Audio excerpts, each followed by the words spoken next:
So thank you very much. In fact, I come out of some other program to rejoin, but let me congratulate you for discussing the marketing strategies, which are at the heart of any business. Because if you cannot market Santosh sir, and then you cannot I sell, think we are unable to hear his voice. No, I'm you're not here. able. So if you cannot market or you cannot sell anything, you will obviously be out of business because you produce something to sell. And if you don't sell, you'll not produce something, and therefore the business will come to standstill. So the challenge of marketing is, in normal times also marketing is a big problem. And when 40, 50 years ago, the books in prescribed for the students for marketing would be very typical, that you should be pleasant in person, you should be able to talk properly, you should be able to convince somebody. And a good salesman was considered to be one who can sell a refrigerator to an Eskimo. That is how we used to feel about it. But today, the world has changed a lot, and Eskimos know about the refrigerator more than anybody else. So therefore, we don't need to have the same attitude and same strategies and same techniques to sell it. Today's world has become more discerning, more knowledgeable, and in a way, the whole world is on your fingertips, literally. So you don't have to travel to that place to sell something, but you can use the digital platform very effectively. And therefore, in this digital world, the marketing is going to be more challenging. People might say it's easy. Yes, it is easy because then you can now feel that I can sell my products to the whole world. But in absence of a face-to-face contact, which helped you to relate to that person, and in a way the person was buying a product, but also buying your argument for selling something. And therefore today's world, it is more challenging, yet easier. So this is like two extremes you have to actually work on. That is easier than before because you can sell it to whole world, and it's more difficult than before because of this digital world not being able to see you physically. Therefore, how do you sell it? It's a different challenge. Country like India offers great opportunity at two levels. One, this particular platform of digital marketing provides you with an integrated market within the country. Just imagine, and this is what my pet topic, so I'm saying, the self-help groups of India, they make some fantastic products. The artisans of India, they produce based on their trade and artisanship, they produce some amazing products. We are not able to sell them because of geographical hindrances. Today, they will be able to sell it to anybody in the country. So it's a one unified market. There was no restriction earlier, except agriculture, which incidentally has been removed recently by the Prime Minister. That now agriculture has become one integrated market because agriculture market commissions and all those logist the the policy blocks have been removed. But that is one part.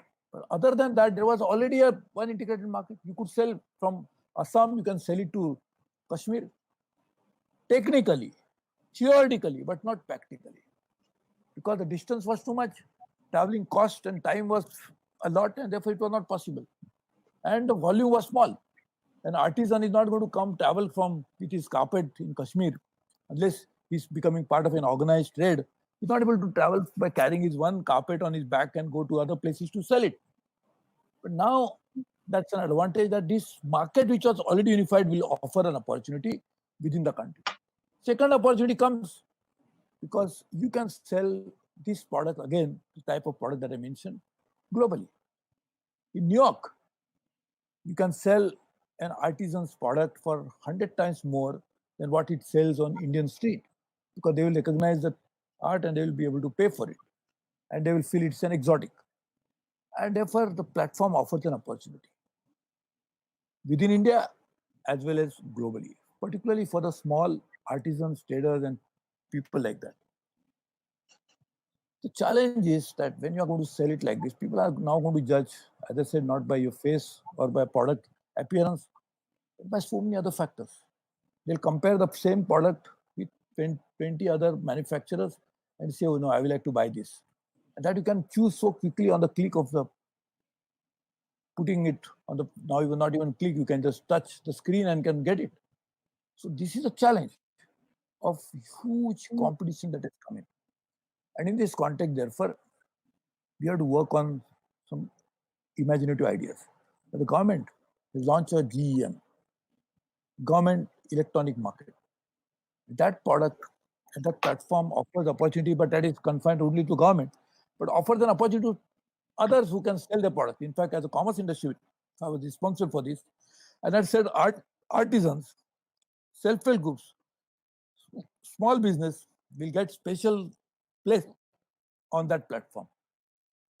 So we can use this now effectively. This creates opportunity despite the challenges which I mentioned. I'm sorry I'm not able to expand it more because of paucity of time. It's a very interesting topic. I thank all of you for doing this. I thank Professor Ghag for initiating this idea. He's always a very devoted, very forceful person to push new ideas.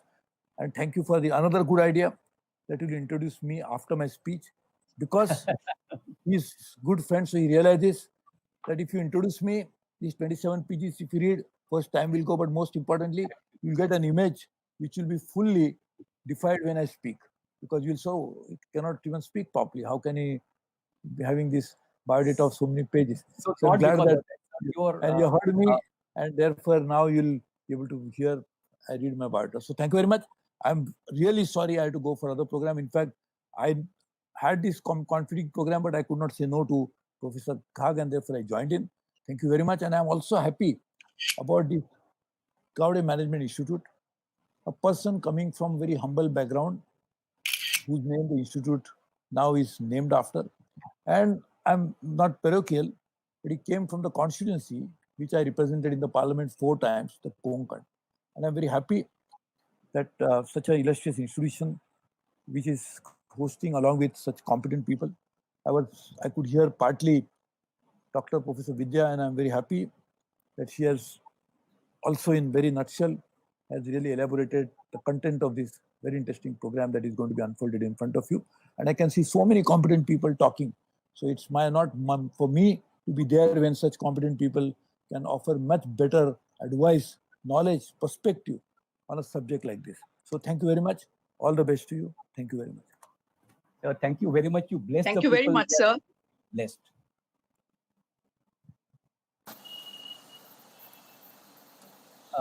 I think now I'll introduce the chief guest.